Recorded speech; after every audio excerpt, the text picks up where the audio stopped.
আজকে আবহাওয়াটা অনেক সুন্দর। খুব সুন্দর বাতাস হচ্ছে, ঠান্ডা আবহাওয়া, ভালোই লাগছে। এই যে আবহাওয়া আমার মনের একটা ভাব পরিবর্তন করে দিল, এটাকে বলা যায় যে প্রভাবিত চিন্তা। অর্থাৎ বাইরে একরকমের পরিবেশ হলো, সঙ্গে সঙ্গে আমার চিন্তার প্যাটার্ন পাল্টে গেল। অর্থাৎ বাইরের এই পরিবেশের দ্বারা আমার চিন্তা প্রভাবিত হয়ে গেল। ধরো, তুমি এমনি বসে আছো, তো হঠাৎ করে তুমি দেখলা যে একজন তেঁতুল খাচ্ছে। তুমি তেঁতুল পছন্দ করো অথবা না করো, তুমি দেখবা যে তোমার জিহ্বায় পানি চলে আসছে।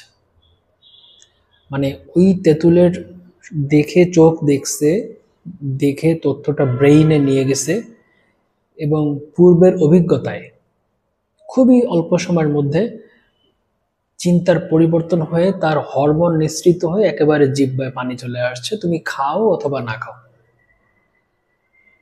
এটা হচ্ছে চিন্তার ক্ষমতা। তো নিউক্লিয়ার চেইন রিয়াকশন আছে, নিউক্লিয়ার বিক্রিয়া। ব্যাপারটা অনেকটা এরকম যে প্রথমে একটা পরমাণুকে একটা প্রোটন দ্বারা আঘাত করা হয়। ওই পরমাণু থেকে প্রোটন নিঃসৃত হয়ে মানে বাইরে বের হয়ে যায় আঘাত পেয়ে, এবং শক্তি নির্গত হয়। ওই যে প্রোটনগুলো বাইরে বের হয়ে গেছে, সেই প্রোটনগুলো আবার অন্য পরমাণুর নিউক্লিয়াসকে আঘাত করে, এবং তার থেকেও আবার মানে ধরা যাক প্রথমে একটা আঘাত করছে একটা প্রোটন, ওটা যে যে নিউক্লিয়াসকে আঘাত করছে ওখান থেকে দুইটা বের হয়েছে। এবার দুইটা যে অন্য দুইটা পরমাণুকে আঘাত করে চারটা বের করছে, এরকম মানে বাড়তেই থাকে। এর জন্য বলে নিউক্লিয়ার চেইন রিয়াকশন, এবং এর শৃঙ্খলের মতো করে শুধু মানে হতে থাকে এবং বাড়তে থাকে, কমে না। খুবই সাংঘাতিক ব্যাপার যদি নিয়ন্ত্রণ করা না যায়। তো আমাদের মনের মধ্যেও এরকম চিন্তার নিউক্লিয়ার ইফেক্ট হয়। একটা উদাহরণ দেই। ধরো, তুমি কোনো একটা কিছুকে ভয় পাও। তুমি এই ভয় পাচ্ছ, এটাকে মেনে নিয়েছো। মানে তুমি এটা নিয়ে কোনো ভাবতে যাওনি, গবেষণা করতে যাওনি যে কেন ভয় পাই। ওটাকে তুমি তোমার মনের মধ্যে থাকতে দিয়েছো, তোমার মনের মধ্যে থাকতে দিয়েছো ফ্রিলি। ও আছে, ও কি চুপচাপ বসে থাকবে? কখনোই না। ও প্রতিদিন একটু একটু করে তোমার ভয়কে বাড়াতে থাকবে, এবং তুমি একসময় জানতেই পারবা না যে কখন ওই ভয় তোমাকে, তোমার সম্পূর্ণ অস্তিত্বকে, চিন্তাকে প্রভাবিত করছে। তুমি একসময় ওই ভয়ের দ্বারা বশীভূত হয়ে যাবে। মানুষের মনে এভাবে চিন্তা প্রথমে ছোট আকারে শুরু হয়, পরে তার সমস্ত অস্তিত্বকে কভার করে ফেলে। এজন্য আমাদের মনে আমি কোন চিন্তাকে রাখতে দেব, এটাকে আমাদের বুঝতে হবে। ধরো, তুমি একজনকে চেনো না, দেখলা আজকে প্রথম, তোমার ভালো লাগছে, ছোট্ট একটু ভালোবাসা, কথা বলতে বলতে প্রতিদিন চলতে চলতে ভালোবাসাটা কিন্তু বড় আকার ধারণ করেছে। তুমি মনে ওই ভালোবাসা, ওই আবেগ, তাকে থাকতে দিয়েছো, তাকে পুষ্টি দিয়েছো, এবং দিন দিন তা বেড়েছে। একটা সময় দেখা যাবে এই ভালোবাসার জন্য তুমি অনেক কষ্টও পেতে পারো। অর্থাৎ মনের মধ্যে একটা আবেগ ছিলই না, একটু জন্ম হলো, তুমি থাকতে দিয়েছো, ওটা বিশাল আকার ধারণ করবে, তোমার অস্তিত্ব কি একসময় শেষ করে দিতে পারে। ভালো কিছুও করতে পারে, খারাপ কিছুও করতে পারে।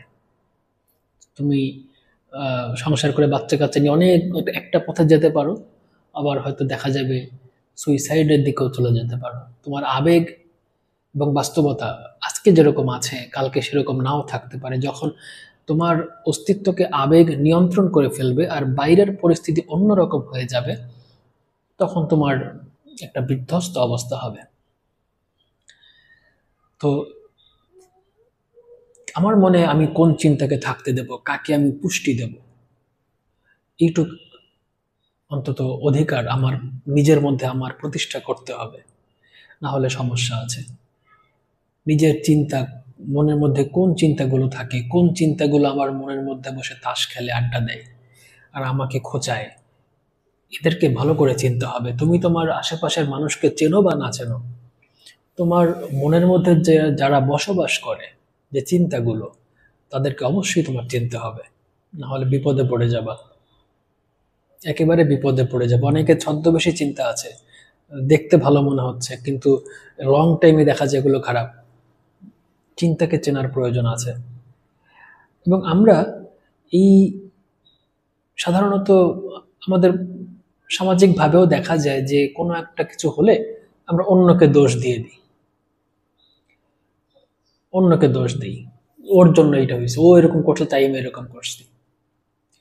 কেমন হয় যদি নিজের দিকে দোষটা নেওয়া যায়, নিজের নিজের দিকে দোষটা নিয়ে একটু বিশ্লেষণ করা যেতে পারে যে আসলে কি অন্যের দোষ নাকি আমার কোনো সমস্যা আছে। যেমন আমরা যদি ডায়াবেটিসে আক্রান্ত হই, ডাক্তার যদি ঠিকমতো চিকিৎসা করতে না পারে, আমরা মেডিকেল সায়েন্সকে গালাগালি করি, ডাক্তারকে গালিগালাজ করি যে পারে না। কিন্তু আমি একসময় মানে অবাঞ্ছিত খাবার খেয়ে, মানে অবাঞ্ছিত ঠিক মানে জ্ঞানের দিক থেকে অবাঞ্ছিত, আমার জন্য বাঞ্ছিত ছিল, আমি ইচ্ছা করেছিলাম, খেয়েছি, পরিশ্রম করি নাই, যেটা করা উচিত তা করি নাই, আমার হয়েছে। এইভাবে আমরা একটু ভাবলে দেখা যাবে যে একটা সুন্দর পরিবেশ তৈরি হবে, নিজের ভুলটা বোঝা যাবে, ভুল থেকে সরে আসার একটা সম্ভাবনাও দেখা যাবে। সাধারণত আমরা এটা করি না, আমরা অন্যের দিকে দোষ দিয়ে নিজেকে নিষ্পাপ প্রমাণ করতে চাই। তো এর ফলটা কি হয়, আমাদের যে দোষ, আমাদের যে সমস্যা, ওই সমস্যার জায়গায় থাকে এবং দিন দিন বাড়ে। আমরা শুধু একে তাকে দোষ দিয়েই যাই। আমাদের সমাজে এগুলো অ্যাভেলেবেল দেখা যায়, অ্যাভেলেবেল দেখা যায়। আহ, আমরা বলি যে অমুক জনপ্রতিনিধি খারাপ। তো জনপ্রতিনিধিকে কে নির্বাচন করেছে? তুমি করেছো। তো যদি কেন সামান্য একটু স্বার্থের জন্য তুমি তখন তোমার বিবেককে কেন ব্যবহার করো নাই?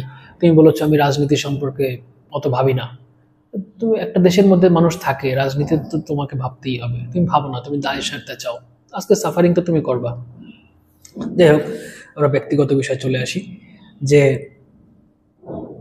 একটা উদাহরণ দিই, আমরা প্রায়ই বলি যে ভয় উদ্রেককারী বা অমুক জিনিসটা দেখলে একটা ভয় উদ্রেককারী পরিস্থিতি।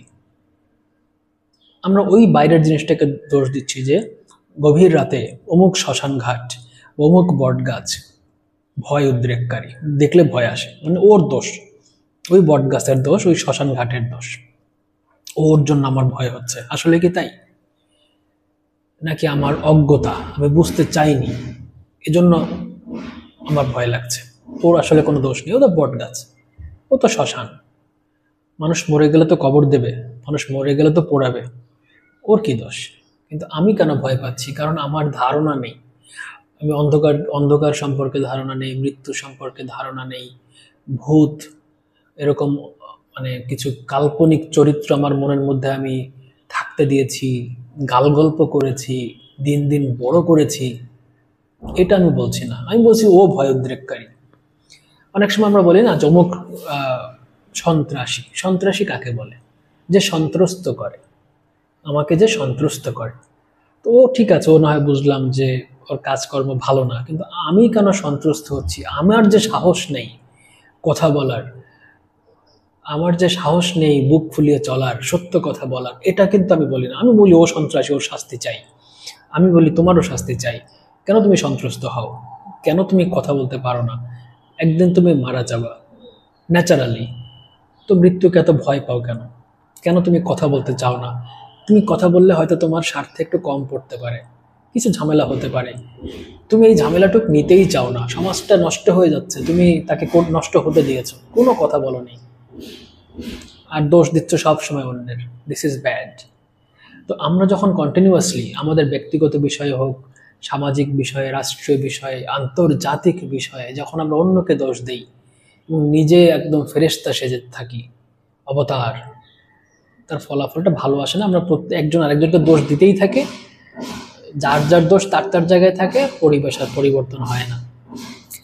তো আমাদেরকে সুন্দর চিন্তার একটু চাষবাস করতে হবে বা করা দরকার।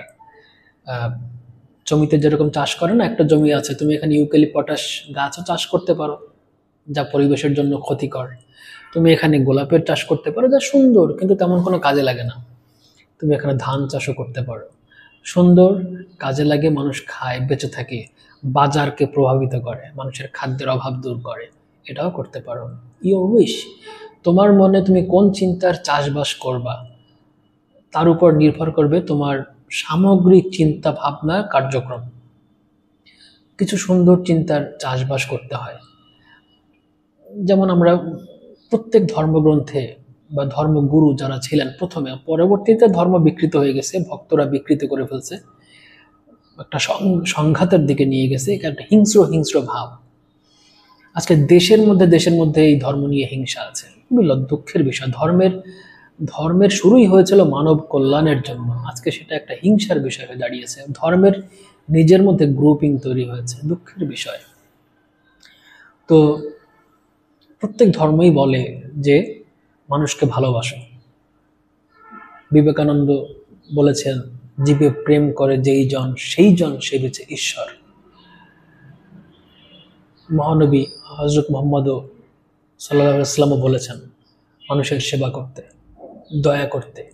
উনি জাকাতের ব্যবস্থা করেছেন, জাকাত দাও, তোমার সম্পদের বাড়তি অংশটুকু মানুষকে বিলিয়ে দাও, দান করো। প্রত্যেকেই বলে, গৌতম বুদ্ধও বলেছেন।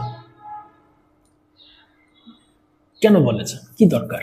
কেন আমার দরকার? আমার আছে, আমি খাবো টাবো। একটা দরকার,